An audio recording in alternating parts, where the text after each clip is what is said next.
Em ơi, sao em đánh có nhạc mà chị đánh nó lại không có nhạc nhỉ? Hay không chị? Hay. Muốn học không? Có. Dạy chị đi với. Muốn học phí đấy. Thế à, cũng được. 100 tới đấy. 哎呦我的妈！ 100 tới đấy. Nhiều tiền thế.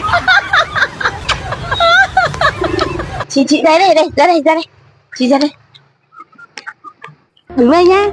Từ từ, đừng có vội đánh. Chị hôm nay chị đếm nhầm lắm rồi. Đúng 100 lần, chị đếm đúng 100 lần chị mở là khắc nhạc nhá. Đến đi.